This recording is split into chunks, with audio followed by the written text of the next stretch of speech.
Assalomu alaykum. Men Agrobankda ishlayman. Ismim Ahmadjon. Shu Mayloy mahallasiga biriktirilgan mahalla bankiriman. Hozirda bizda kreditlarimiz bor.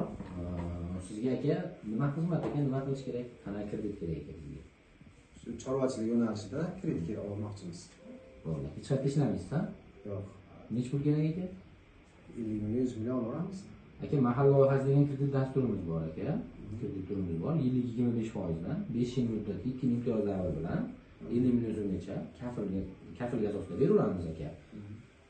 Bunga mahallaga biriktirilgan mahalla bankida nima agentimiz bor aka. O'sha agentimizga hujjatlaringizni topshirasiz. Uchrashasiz. O'sha o'zingiz band qilasiz. Mayloy mahallada yashaydigan Maygo'dan o'zi Mayloyda yashaysizlar, propiska Mayloyda chiqadi. Maygo'dan Mayloyda yashaydigan ma'lumotlar bo'ladi. Kafillar hujjatlar berasiz. Hamma hujjatlaringiz tayyor bo'lgandan keyin uzoq bir kun ichida aka plastik kartangizga tashlab beramiz.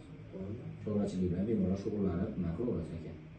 50 million chiqsa aka 2 yil imtiyoz davrida shu 1 million 61 million atrofida chiqadi 2 yil. 1 million 61 million. Oyiga. Ha, oyiga. Imtiyoz davrida. Imtiyoz davri tugagandan keyin 2 million 540 mingdan boshlab pastlab boradi. Differensial shaklda.